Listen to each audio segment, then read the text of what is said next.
Voilà de retour et c'est maintenant le temps de parler de Crédit Auto. Je suis en compagnie de Stéphanie Blais, qui est directrice des services financiers et aussi spécialiste en redressement de crédit chez Groupe Saillant Autocrédit. Bienvenue à Virage. Merci. Ça va bien? Ben oui, oui. Alors, on va parler de quelques petites choses concernant le Crédit Auto et surtout le temps de réponse, parce qu'on entend beaucoup ça, là. Venez faire une demande de crédit, vous avez une réponse en 15 minutes, une réponse en 10 minutes, une réponse instantanée. Il faut être prudent avec ce type de pratique. Effectivement, parce que, tu sais, même nous, à la base, quand on a commencé, on a inscrit ça sur notre site Internet, réponse en 15 minutes, sauf qu'on s'est rendu compte qu'au final, c'est pas ça la bonne recette, là.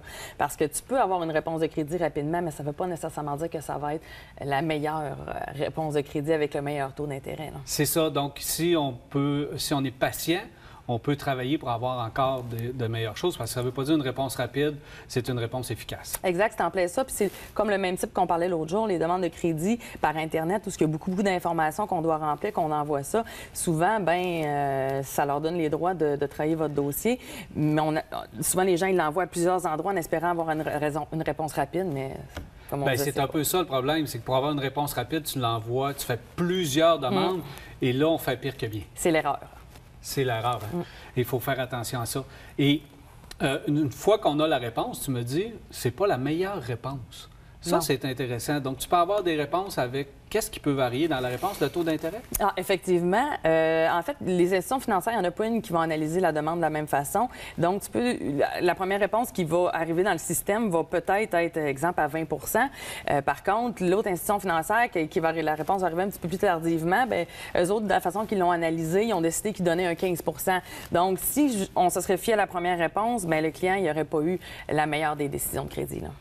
Vous autres, vous travaillez en redressement de crédit, donc vous aidez les gens à s'en sortir. Exact. Tu as des cas, là, parle-nous un peu de certains cas, justement, qui sont arrivés chez vous dernièrement. Bien, exactement. En fait, si on reste dans la même emblée qu'on était, là, en parlant des réponses rapides, j'ai justement un client qui m'a appelé dernièrement puis qui m'a dit, écoute, j'ai envoyé des demandes à droite, à gauche. Il y en a un qui m'a rappelé pour me dire que ça ne fonctionnait pas, mais les autres, ils m'ont jamais rappelé. Fait que finalement, j'ai rencontré ce client-là. Il y avait une situation un petit peu particulière, tu sais, ça arrive, je dirais même dans la majorité des cas, souvent.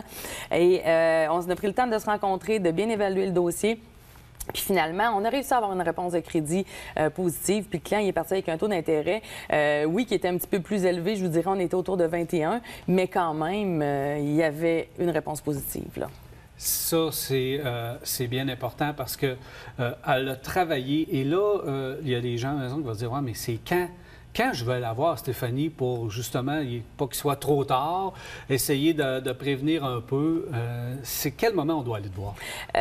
Comme j'ai déjà dit, dès qu'on se pose la question. Parce qu'à partir du moment où on se pose la question, c'est qu'il y a une problématique à l'horizon, là.